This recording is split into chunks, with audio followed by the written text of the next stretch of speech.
그다음에 290페이지에 종합 문제가 또 있는데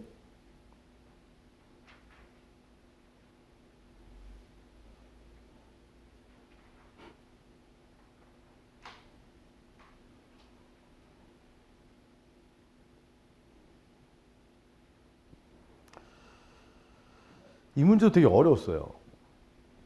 1665 문제인데 시험 보고 나서 뭐 난리를 치더라고. 뭘 썼는지 모르겠다고. 목차 잡으세요, 목차.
요거는 이렇게 써도 되는데 로마자 2, 로마자 3 이렇게. 그리고 주성 판결의 효력이야. 인용 판결 특히. 봐봐. 좋아. 한번 가봐. 로마자 4번 빨리 작성해봐. 쓰신 분은 사안 해결 써보세요.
같이 보죠. 다섯 번째 줄에 설립신고서 반려, 즉 거부 처분했을 때 관할시장 의뢰 설립신고서 반려 거부 처분에 대해서 취소 소송을 통한 갑의 권리구제 방안, 취소 소송을 통해서 권리구제 방안. 그럼 첫 번째 줄에 근로자 갑이 노조 만들려고 하는 거잖아요. 그럼 갑의 목적은 뭐라고요? 항고성을 통해서 취소송을 통해서 받으려는 목적. 수익적 처분을 발령받는 것이에요. 이 사안의 수익적 처분이 뭐죠? 신고하면 뭐 해야 돼? 수리해야 되잖아. 수리. 자완신의 경우에는 접수. 자기 완결적 신고에는 접수. 수요신의 경우에는 수리가 수익적 처분이란 말이야. 수리를 이 문제의 핵심은 취소송을 통해서 수리 처분을 받을 수 있느냐, 그거를 사안 해결해서 써주면 핵심이 딱 드러나는 거예요. 중간에 있는 것들은 크게 중요하지는 않아. 제가 보기에는.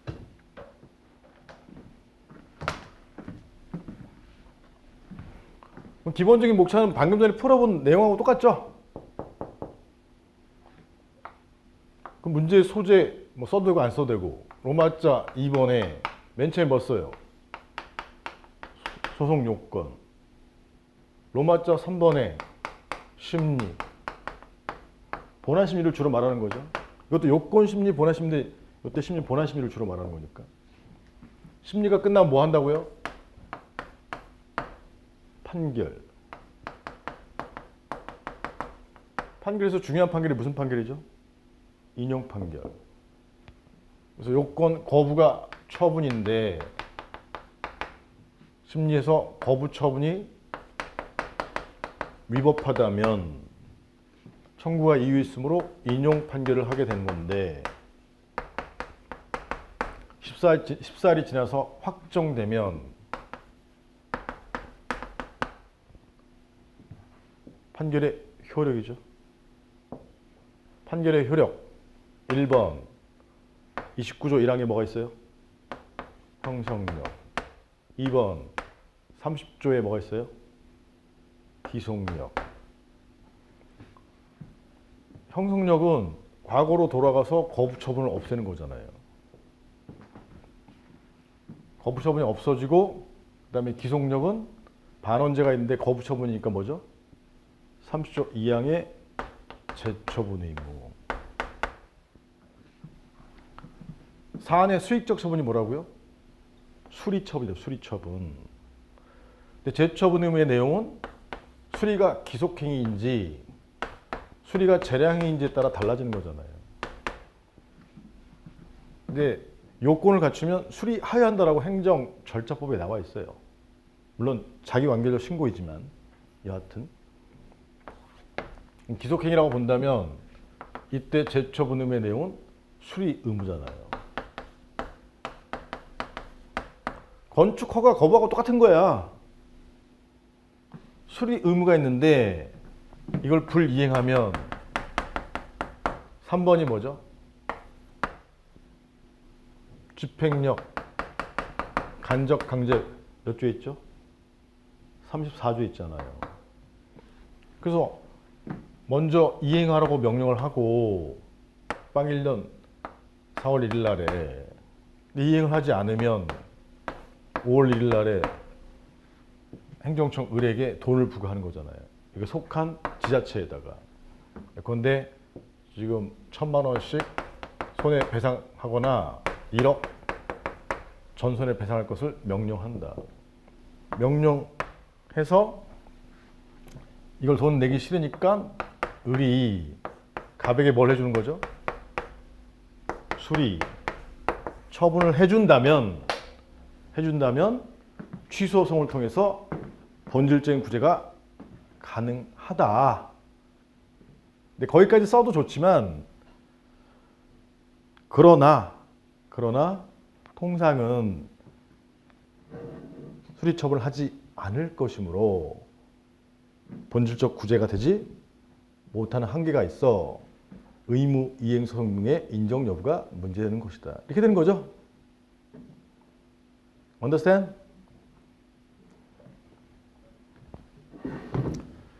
이제 또 하나 남는 게 그때도 가구제 써줘야 돼, 안 써줘야 돼? 가구제. 원래 제가 생각하기에는 이 문제 출제 의도는 취소를 통해서 수리를 받을 수 있냐, 본안 소송만 쓰면 되는 것 같아요.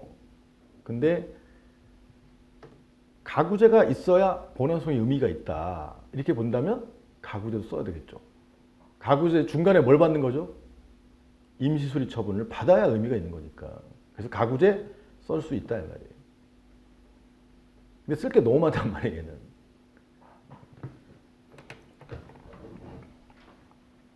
쓸 게 너무 많은데 핵심은 이쪽으로 가서 수리 처분을 받을 수 있느냐. 여기 가구제를 통해서 5번이 가구제죠. 가구제. 가구제 1번이 뭐예요? 집행정지를 통해서 못 받는다. 부정설 판례니까 2번 가처분을 준용해서 받을 수 있느냐. 논란이 있는 거죠. 판례 부정설이니까 판례를 택하게 되거나 이렇게 되면 못 받는 거예요. 근데 여기서 예외적 긍정설을 택하면 예외적 긍정설 사건이 사회 요건을 갖추었다면 임시 뭘 받을 수 있죠? 수리 처분을 받아 본질적인 구제가 가능하다.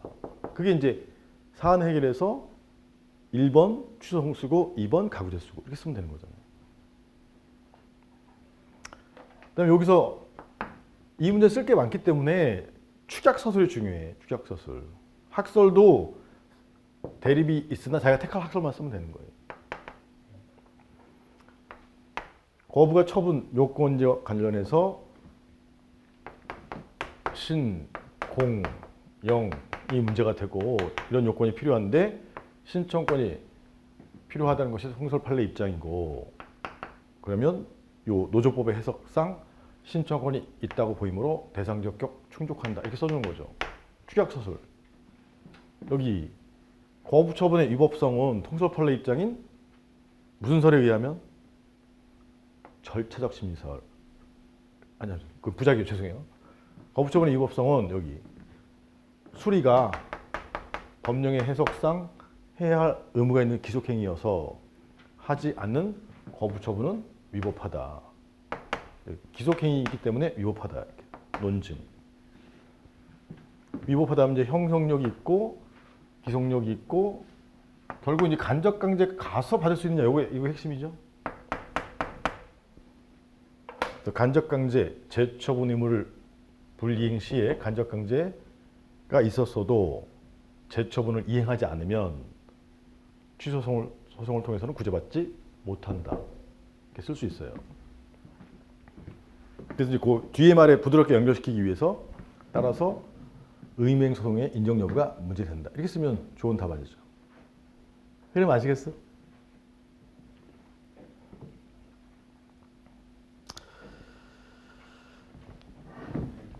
그래서 강조할 것들만 써놓은 거예요. 강조할 것들만. 291페이지 로마자 2번에 대상적 격 강조하기 위해서 써놓은 것이고 그다음 오른편에 로마자 3번에 거부 처분의 위법성. 그다음에 로마자 4번에 기속력 재처분 의무 불이행하면 로마자 5번에 간접강제까지 가서 구제받을 수 있느냐. 그럼 아시겠어요?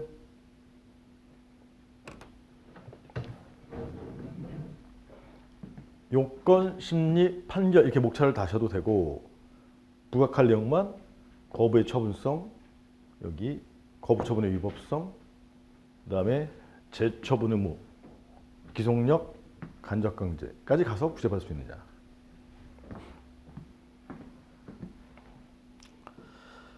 그 다음에 가구제 쓸 수 있다. 가구제. 이해가시겠죠? 292페이지에 로마자 6번의 가구제. 주위에 보시면 취소, 소송이라는 표현 때문에 빠뜨리기 쉽지만 가구제가 없으면 세 번째 줄에 본안 판결의 의미가 없으므로 꼭 써야 된다. 이게 제 의견이에요. 그다음에 오른편에 교수님 채점, 이 당시에 채점 얼마나 어렵겠어요. 이 당시에 지금처럼 가르치는 수준이 높지도 않았고 수험생들도 뭐 깊이 이해하지도 않았고 생각나는 거 다 쓰고 나와서 그냥 생각나는 거 다. 그래서 다 붙었어. 근데 문제 꿰뚫는 핵심이 뭐라고? 취소 소송을 통해서 수리 처분을 받을 수 있는지 없는지 이걸 써준 사람이 1등이야. 그런 사람 있겠어요? 없지. 자, 교수님 채점평을 보면 첫 번째 줄에 대상 적격을 비롯해서 취소송 관련한 각 구제수단들의 쟁점을 잘 조합하여 적시하는 것이 관건이. 그럼 뭘 적시하라는 건지 써줘야 될 거 아니야. 짜증나. 이런 채점평이 뭐가 필요해요. 우리가 이런 걸 보고 싶었는데 각 쟁점 뭐 써달라 이렇게 해야지.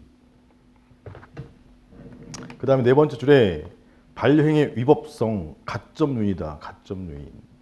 뭐 가점 요인이야. 위법해야 구제를 받는 거지. 무엇보다 쟁점을 잘 파악하여 논점을 유기적으로 연결하되 분량 조절에 유의함. 이거는 중요하죠.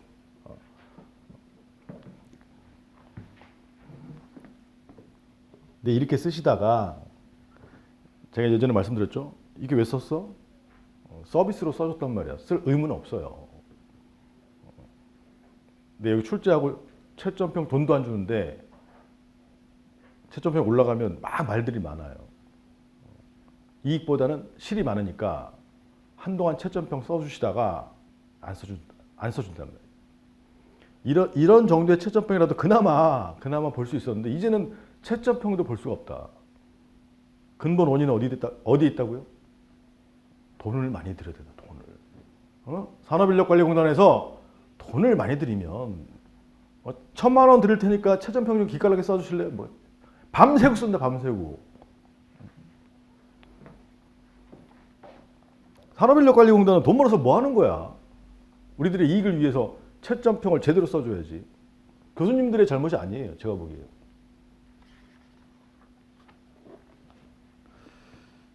그런 돈들이 아주 투명하게 공시돼야 되는데 넘어갑시다. 이제 진도는 다 끝났어요. 요 뒤에 마지막 두 문제는 이제 이런 스타일의 문제는 안 나와요. 왜 안 나올까? 채점이 어렵다요. 채점이 수험생들이 막 아는 거 다 적어놓고 가면 점수를 줄 수도 없고 안 줄 수도 없고 또 주자니 또 얘하고 비교하면 대가리 아파. 그래서 요새는 이런 스타일의 문제가 안 나오고 어떻게 나오는 거야? 분설형. 아예 딱 쟁점을 주잖아요. 원고 적격이 있는가? 대상이 되는가? 이게 무슨 문제야? 이런 문제가 원래 좋은 문제예요. 이런 문제가. 귓갈란 문제야. 근데 이런 문제는 수험생들이 욕을 하고 딱 쟁점을 물어보는 건 아우 웰컴. 판례 문제네? 웰컴. 그러면 양자 간의 이해관계가 맞아 떨어지는 거죠.